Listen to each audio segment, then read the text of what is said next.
L'Ukraine fait tout son possible pour augmenter cette tension, ce niveau de conflit, et elle le fait en menant des sabotages sur le territoire de la Fédération de Russie. Un général de division russe a été éliminé dans sa propre voiture. À notre connaissance, nous allons examiner précisément ce qui s'est passé et comment cela a été possible.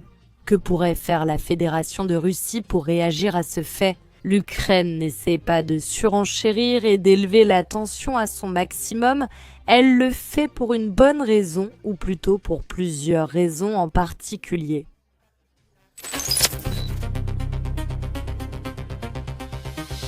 La voiture Kia Sorento a explosé sur un parking à Moscou dans le district d'Arejava-Barissa. L'incident s'est produit vers 6h50 du matin maintenant Moscou.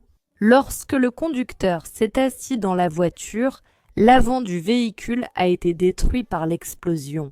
La voiture a explosé juste dans la cour de l'un des complexes résidentiels. On suppose que le propriétaire du véhicule a été blessé, qu'il a une jambe gravement endommagée et que tout son corps est couvert de brûlures, selon des témoins. Les médecins continuent. À l'époque, il continuait à se battre pour sa vie. Les voitures voisines ont également été endommagées par l'explosion. Les résidents de l'immeuble supposent qu'il s'agissait d'un acte de sabotage contre un haut gradé militaire. En effet, le voici. Un général de division de la Fédération de Russie a bien été attaqué par l'Ukraine. Selon les informations, à Moscou, la voiture du général de division a explosé. Fanil Sarvarov, chef du département de préparation opérationnelle du ministère de la Défense russe, a participé à des actions militaires en Tchétchénie, en Ossétie, en Syrie et aussi en Ukraine. Une procédure pénale a été ouverte en raison de l'explosion de la voiture et des expertises médico-légales et techniques sur les explosifs seront bientôt réalisées. Les circonstances de l'incident sont également en cours d'enquête. Un incident absolument tragique qui, comme vous le voyez, a frappé la Fédération de Russie là où ça fait le plus mal. Et maintenant, ce que nous allons analyser, ce n'est pas tant le fait de « Oh mon Dieu », encore une fois. L'Ukraine a commis un attentat terroriste qui a effectivement été un acte terroriste perpétré dans des circonstances absolument civiles. Et cela doit être clair pour nous, c'est-à-dire là où nous voyons en ce moment ces actes absolument terribles contre les généraux de la Fédération de Russie. Nous devons imaginer une cour résidentielle pleine d'enfants, pleine de personnes, je le répète, absolument civiles, qui n'ont rien fait. Et donc, ce sur quoi nous devons nous concentrer, c'est oui, sur le fait que c'est un acte terroriste, mais l'Ukraine, vous savez tout d'abord quand elle se porte le plus mal sur le front. Ce que, effectivement, nous allons commenter dans le direct d'aujourd'hui n'est pas du tout loin de la réalité. En second lieu, quand ce sont les supérieurs qui le leur ordonnent, ce qui a aussi à voir avec la façon dont l'Ukraine se débrouille sur le front. Mais nous allons analyser de façon très détaillée ce qui se dit en ce moment à propos de ce fait au sein de la Fédération de Russie. Parce que cela fait, je pense, partie de mon travail d'information. C'est donc vous montrer l'autre face de la médaille, non seulement ce que fait l'Ukraine, mais aussi comment réagit la Fédération de Russie elle-même. En effet, beaucoup d'entre vous me disent que des faits similaires étaient commis par le célèbre peintre autrichien, et c'est vrai. Et le régime de Kiev, déjà ? Eh bien, toute personne ayant un minimum de bon sens sait parfaitement de quel côté il se trouve, tant idéologiquement que politiquement. Enfin, dans tous les sens et à tous les niveaux. C'est-à-dire, il devient de plus en plus évident que ces histoires de la Fédération de Russie, comme l'affirme l'Occident, sur la dénazification, ne sont en réalité pas vraiment des histoires inventées. Et ce sont des faits absolument véridiques et absolument réels. Que peut faire la Fédération de Russie ? Quelle réponse possible ? Et surtout, qu'en disent la société et les analystes militaires du pays ? Je pense que c'est la partie la plus importante. En parlant de l'assassinat du lieutenant-général Sarbarov à Moscou, il est important de souligner quelques paramètres de base de ce qui se passe. Tout d'abord, ce genre de personne n'est pas poursuivi simplement par hasard. S'il n'avait pas, lui et sa structure, travaillé efficacement pendant toute la période de la guerre spéciale, il n'y aurait pas d'opération spéciale selon la source. Bien sûr, il n'y aurait aucun intérêt pour sa personne. Le terrorisme a toujours un caractère ciblé. Ils attaquent ceux qui interfèrent le plus, tout le reste est absolument secondaire. Deuxièmement, dit la source, je répète, provenant de la Fédération de Russie. La réaction à ce type d'action, du moins pour l'instant, semble, pour ainsi dire. C'est-à-dire qu'il y a une partie très importante de la société russe qui réclame effectivement une main ferme. Plus d'action contre ce type d'acte, plus de fermeté envers l'Ukraine.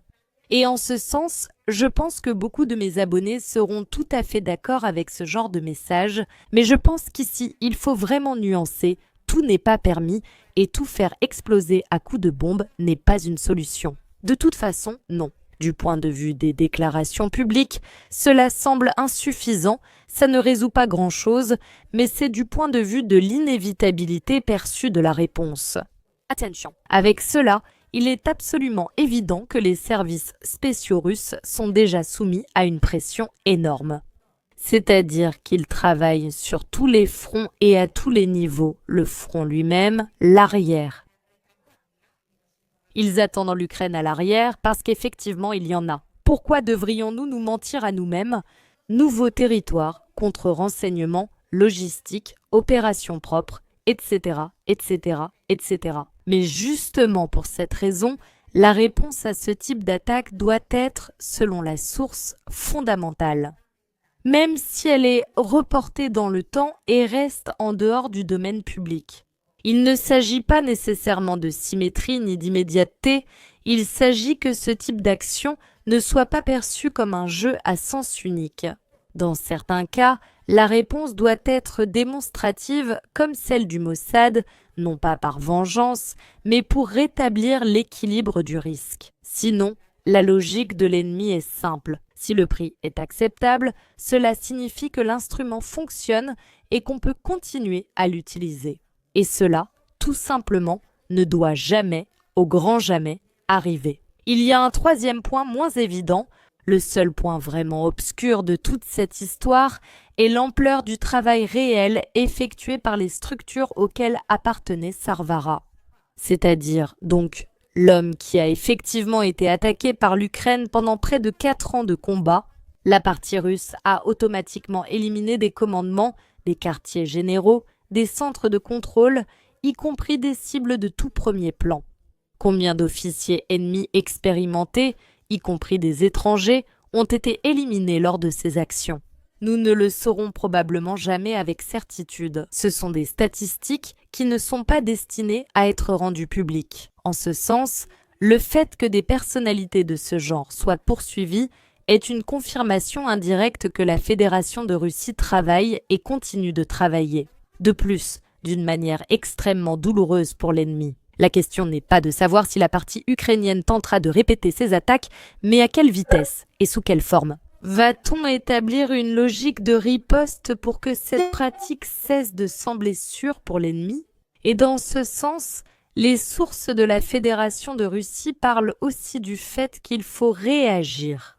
Oui, mais il faut absolument réagir de plusieurs manières et le faire dans plusieurs directions différentes. Ce qui est arrivé à Sarbarov n'est pas la première fois que cela se produit au sein de la Fédération de Russie. L'Ukraine a l'habitude de commettre ce genre d'actes et l'Occident a l'habitude d'ordonner ce genre d'actes absolument infâmes.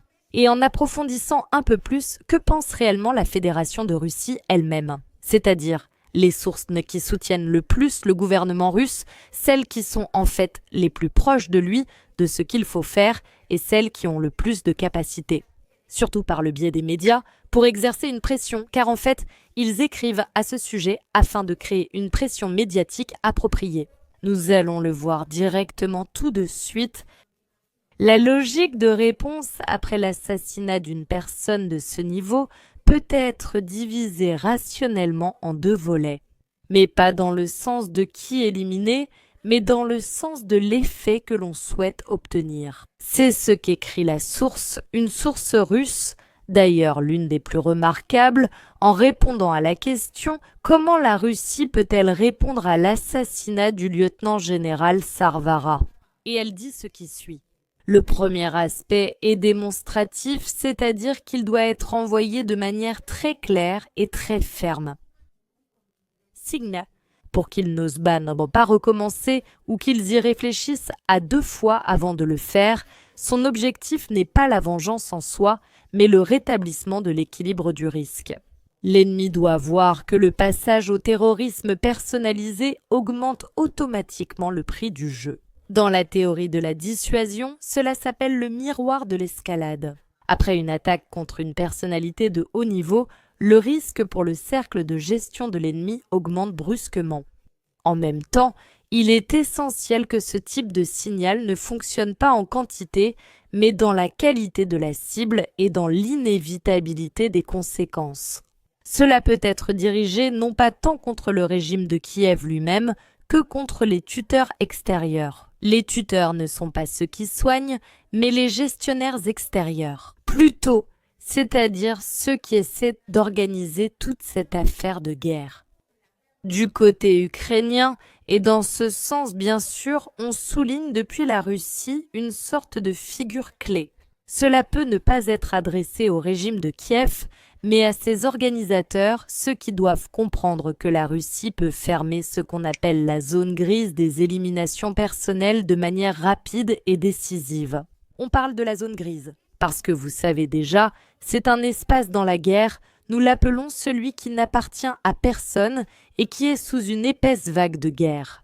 C'est-à-dire un espace qui n'est contrôlé d'aucune manière. C'est ce qui se passe réellement avec ces attentats. La Fédération de Russie répond effectivement, elle répond militairement.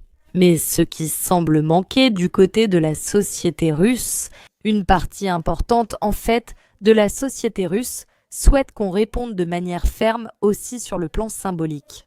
Et que le régime de Kiev reçoive un message très clair. Jusqu'ici, nous sommes allés trop loin.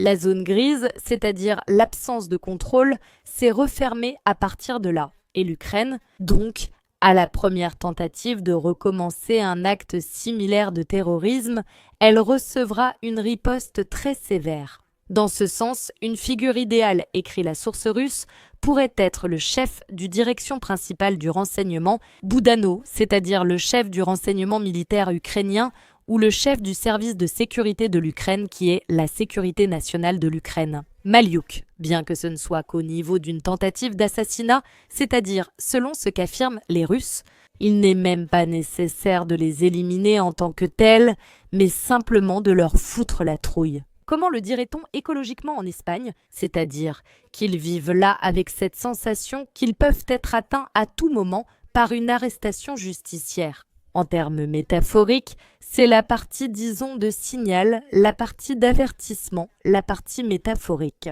La deuxième facette est purement opérationnelle, structurelle. Et ici, vous me direz déjà, laquelle vous semble la plus importante? Une action démonstrative ne doit ni ne peut remplacer le travail réel. Attention, ici à ce qui est dit depuis la Fédération de Russie et à la différence d'approche qu'il y a.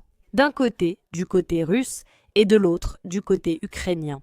Parce que ce que nous voyons dans le régime et dans le commandement ukrainien, avec leurs ordres d'envoyer de plus en plus d'hommes dans ce carnage absolu, c'est en fait tout le contraire.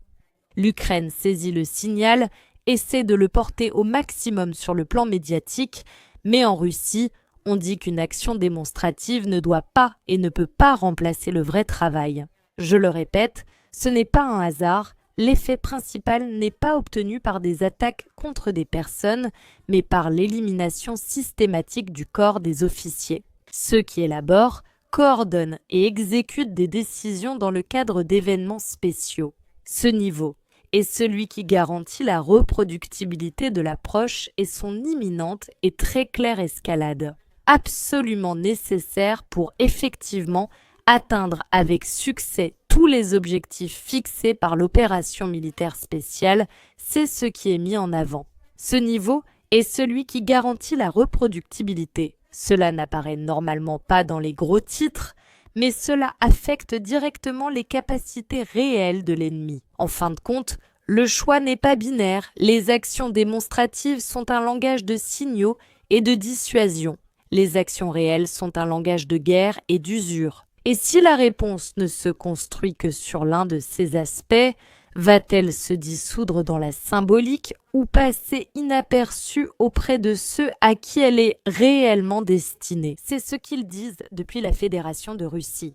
Si vous voulez mon avis sur pourquoi la Fédération de Russie n'élimine pas, elle n'est pas vraiment en train de s'imposer parce que c'est quelque chose qui manque beaucoup et je le comprends. Je vous lis toujours dans les commentaires et je lis ce message de Liu Sivaya. Mais la Russie doit réagir. La Russie doit faire quelque chose. Ce n'est pas possible que la Fédération de Russie perde un lieutenant général et qu'elle ne fasse absolument rien. Ou bien, oui, qu'elle attaque l'Ukraine avec des bombardements massifs, mais qu'il n'y ait pas de réponse symbolique vraiment sérieuse. Et ici, je n'ai qu'une chose à dire, et en partie, je peux comprendre les deux opinions. C'est-à-dire que, d'un côté, je peux comprendre ce que vous ressentez, qui est aussi en partie ce que je ressens. C'est donc ce désir que la justice soit réellement respectée dans le monde. De manière générale, ils mènent des attaques terroristes, mais c'est ici que vient la deuxième partie. Répondre de manière proportionnée à une attaque terroriste, c'est-à-dire répondre de façon symbolique, même si cela implique une tentative d'assassinat. Eh bien, par exemple, du chef du service de sécurité de l'Ukraine Maluko, par exemple, cité aussi par le chef du direction principale du renseignement ukrainien, Boudano, cela mettrait nécessairement la Fédération de Russie au même niveau que l'Ukraine. Aujourd'hui, je pense que c'est précisément cela qu'on essaie d'éviter ou qu'on tente d'éviter. Mais ici, il faut comprendre une chose, Vladimir Poutine est avant tout un homme d'État. Ce n'est pas un hasard si, en Occident, on ne sait pas comment s'y prendre avec la Fédération de Russie, l'Occident collectif. Beaucoup se demandent encore si la Russie est un pays communiste ou si la Russie est presque un royaume. La Russie est-elle un régime dictatorial ou simplement un pays capitaliste sauvage? Ils ne savent pas le comprendre. Ils ne savent pas comprendre Vladimir Poutine. La grande majorité des politiciens occidentaux ne le savent pas. Surtout, voir cette différence entre ce qu'est un leader avec une véritable vocation, c'est-à-dire un homme d'État international, Vladimir Poutine en fin de compte, et ce qu'est une simple marionnette ou une simple figure politique, comme une sorte de semi-clown placé là par la mairie, c'est-à-dire, eh bien, les merdes que, à mon grand regret, nous devons vivre, nous qui vivons réellement. Avons-nous un lien avec l'Occident collectif, notamment l'Union européenne et l'Espagne, ce que je regrette? Nous devons les avaler sans broncher. Le fait est que Vladimir Poutine est effectivement un homme d'État et ce qu'il pense, quand il ne l'accomplit pas, il ne l'ordonne pas à la Fédération de Russie. Eh bien, parce que ces attaques, bien sûr, sont coordonnées au plus haut niveau militaire. Mais pour cela, le président doit aussi donner son accord. Surtout lorsqu'il s'agit d'un fait qui pourrait impliquer l'image de la Fédération de Russie au niveau international. Et c'est là que nous devons comprendre que la patience, la prudence et la persévérance sont les principales caractéristiques si nous voulons bien comprendre la position de ce pays concernant l'opération militaire spéciale. La Russie ne peut pas agir comme l'Ukraine, parce que la Russie n'est pas l'Ukraine. Et parce que si elle agit comme l'Ukraine, elle va perdre la raison. Parce que la raison est du côté de celui qui agit correctement. Elle est du côté de la vérité, d'une part, mais elle est aussi du côté de celui qui sait se comporter avec l'honnêteté nécessaire. Et parfois cela fait mal, parfois cela pèse, parfois cela entraîne des pertes. Et je le dis vraiment, pas seulement du point de vue d'une analyste, je le dis aussi d'un point de vue personnel. Ici, dans ce conflit, j'ai perdu un ami très proche. Maintenant, beaucoup, enfin. Certains m'écrivent, mais beaucoup d'entre vous regardent les vidéos que je publie du Donbass. Et ceux qui écrivent que ce sont des vidéos générées par l'intelligence artificielle. Dans certaines vidéos, je n'ai pas le tatouage sur le visage. C'est qu'ils n'ont aucune idée. Ils ne savent même pas comprendre ni écouter ce que je dis dans les vidéos. Ce sont des vidéos depuis le premier jour où je suis arrivée dans le Donbass, depuis ma toute première arrivée, depuis ma première conversation avec les civils. Et elles sortent maintenant parce que Alexis Castillo n'est plus là et parce qu'au moment où elles étaient enregistrées et quand Alexis Castillo était encore en vie, on ne pouvait pas les publier. Parce qu'en fait, il n'avait pas, en raison de l'unité spéciale à laquelle il appartenait, l'autorisation de ses supérieurs d'aller se promener avec une journaliste pour filmer des faits qui, effectivement, pourraient marquer un tournant dans la conscience de certaines personnes. Je ne vais pas non plus me donner des grands airs. Mais Alex et moi savions que, nous pourrions montrer la réalité à tous ceux qui voudraient bien nous regarder. C'est-à-dire, peut-être que ce serait 2000 ou 3000 personnes, mais c'était déjà quelque chose et en gros, ça échappait à leur contrôle. Donc je ne pouvais pas montrer ces vidéos avant, et puis il y a eu un moment où je ne pouvais pas non plus les monter. En fait, ce n'est même pas moi qui les monte. Parce que c'est trop dur. Et parce que dans cette guerre, effectivement, nous perdons ce qu'il y a de plus précieux. Et ce n'est pas une seule personne. Mon fils porte le nom d'une autre personne très proche de ma famille en particulier, qui est le héros de la Russie décédé lors de l'opération militaire spéciale. Il est mort en héros, comme il l'était, sur le front de Kharkov. Et tout cela, c'est un ensemble de choses qui nous amènent, beaucoup d'entre nous, à nous demander « Mais pourquoi diable ne répond-on pas avec toute la fermeté requise ?» C'est ce qu'il aurait fallu faire dès le début, mais cela reviendrait à nous mettre au même niveau que ceux d'en face, et nous ne sommes pas pareils. C'est difficile, mais est-ce ainsi, le meurtrier? Dans le cas où il se retrouve face à une bonne personne et finit par être assassiné de façon vile, cruelle et torturé par cette bonne personne, il faut que la bonne personne ne perde pas la raison. Peut-être, mais en partie, surtout aux yeux d'une grande partie du monde. Ici, j'emploie cette comparaison pour la situation géopolitique. Si les partenaires sont là, la population de la Fédération de Russie est là, il y a la population à qui la Russie dit que nous ne sommes pas égaux et que nous venons protéger. C'est le message qui a été envoyé depuis le début, depuis la Russie, et effectivement, il est aussi présent. Et il faut être cohérent et parfois il faut tendre l'autre joue, pas toujours. Et avec certaines attaques, par exemple contre les navires russes, qui effectivement nécessitent déjà une réponse, parfois très symbolique, d'autres fois très claire et ferme. Mais quand nous parlons d'attaques menées dans des circonstances comme celle qui vient d'avoir lieu, il y a à peine quelques heures alors que nous sommes ici. Des immeubles résidentiels où vivent des enfants, où vivent des mères, où vivent des personnes normales et ordinaires qui ont peur, qui veulent que tout cela se termine. Parce qu'en Russie aussi tout le monde veut que l'opération militaire prenne fin. Mais ils veulent que cela se fasse de manière ferme et définitive parce qu'ils comprennent que l'OTAN ne cessera pas de poursuivre la fédération. Dans ce cas, que voulez-vous que je vous dise ? Mon analyse est ce qu'elle est, cela peut vous décevoir, mais je pense que la réponse symbolique, oui, effectivement, elle devrait être là, mais elle ne devrait pas être portée dans ces mêmes circonstances, ni être similaire. C'est-à-dire, cela ne peut pas être une opération terroriste menée par la Fédération de Russie et encore moins être à l'ordre du jour.